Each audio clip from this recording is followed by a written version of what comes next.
আদিবাসী সম্প্রদায়ের জন্য প্রধানমন্ত্রী কুমিরের কান্না কাঁদছেন। অপরদিকে বিজেপি প্রার্থীর মারে আদিবাসী সম্প্রদায়ের একজন যুবক নিজের শরীরের যন্ত্রণায় হাসপাতালে ছটফট করছে। হাসপাতালে আহত যুবককে দেখতে এসে ওই ভাষাতে আক্রমণ সব্যসাচী দত্তের।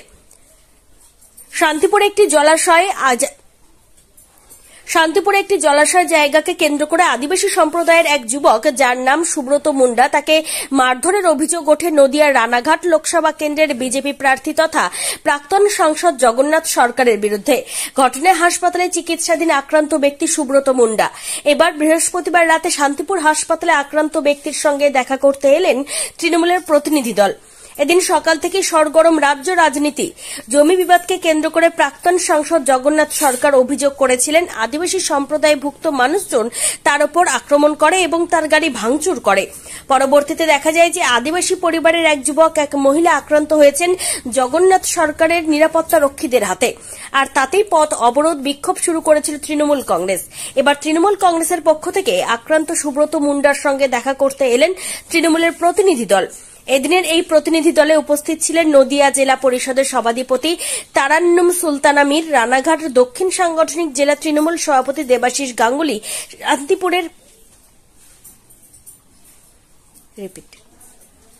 শান্তিপুরের বিধায়ক ব্রজকিশোর গোস্বামী এবং রানাঘাট লোকসভা কেন্দ্রের তৃণমূলের অবজারভার সব্যসাচী দত্ত সহ একাধিক তৃণমূল কংগ্রেস প্রতিনিধিরা শান্তিপুর হাসপাতালে এসে উপস্থিত হন। তারা আক্রান্ত ব্যক্তির সঙ্গে দেখা করেন এবং কথা বলেন তার পরিবারের সঙ্গে।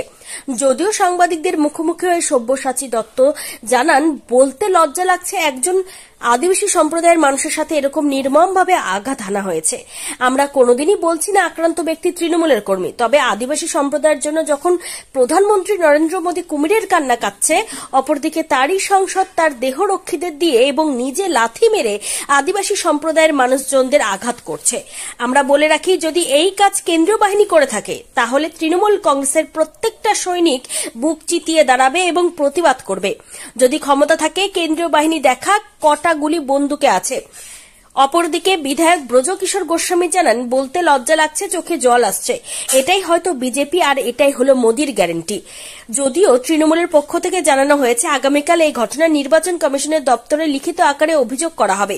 অপরদিকে রাজ্যের মুখ্যমন্ত্রী মমতা বন্দ্যোপাধ্যায়কেও গোটা বিষয়টি জানানো হয়েছে তৃণমূলের পক্ষ থেকে এবং মুখ্যমন্ত্রী আক্রান্ত পরিবারের প্রতি সমবেদনা জানিয়ে বলেছেন, আক্রান্ত ব্যক্তির যেন কোনো রকম সেবা শুশ্রূষার এবং মুখ্যমন্ত্রী আক্রান্ত পরিবারের প্রতি সমবেদনা জানিয়ে বলেছেন, আক্রান্ত ব্যক্তির যেন কোনো রকম সেবা শুশ্রূষার অভাব না হয়। তিনি এই পরিবারের পাশে সর্বদা রয়েছেন। যদিও একদিকে যখন সাংসদের নিরাপত্তা রক্ষী এবং সাংসদের হাতে নিগৃহীত হয়ে হাসপাতালে মৃত্যুর সঙ্গে পাঞ্জা লড়ছে আদিবাসী সম্প্রদায়ের যুবক সুব্রত মুন্ডা, ঠিক সেই সময় ভোট প্রচার এবং রামনবমীর মিছিলে পা মেলাচ্ছেন অভিযুক্ত বিজেপি প্রার্থী তথা প্রাক্তন সাংসদ জগন্নাথ সরকার। এটাই হচ্ছে বিজেপি, এটাই তাদের ঘটনাটা খুব মর্মান্তিক ঘটনা। একজন এখনো তিনি নির্বাচিত সাংসদ এবং আবার কেন্দ্রের দল সরকারে আছে, কেয়ারটেকার সরকার হলেও সে এখনো মনোনীত হয়েছেন আবার সেই দলের প্রার্থী হিসাবে। এই রকম বর্বরচিত আচরণ একজন সাংসদ, যিনি আমাদের ভাগ্য নির্ধারণ করবেন, তাকে আমরা নির্বাচিত করে পাঠিয়েছি রানাঘাটের মানুষ, দেখতে আমাদের খুব লজ্জা করছে। কিন্তু জগন্নাথ সরকার যারা দাবি করছেন যে তিনি যখন ঘটনাস্থলে যান তার গাড়িতে উপরন্ত হামলা করা হয়েছে, তাকে মারধর করা হয়েছে। তাকে মারধর করা হলে তো তিনিও হসপিটালে থাকতেন। কোন হসপিটালে আছেন তিনি? এটা কোনো আমাদের তৃণমূলের সঙ্গে ওনার অশান্তি নয়। উনি কদিন আগে ঈদের আগের দিন, পবিত্র রমজানের শেষ দিন, যেদিন চাঁদ রাত হয়, সেদিন উনি মুসলিম সম্প্রদায়কে বলেছেন তারা নাকি হত্যা করেছে একটা জায়গায় গিয়ে। উনি ধর্ম বিভাজন করতে চাইছেন, আর এইখানে এসে উনি আদিবাসী একটা সম্প্রদায়ের ছেলেকে মেরে হসপিটালাইজ করে দিচ্ছেন।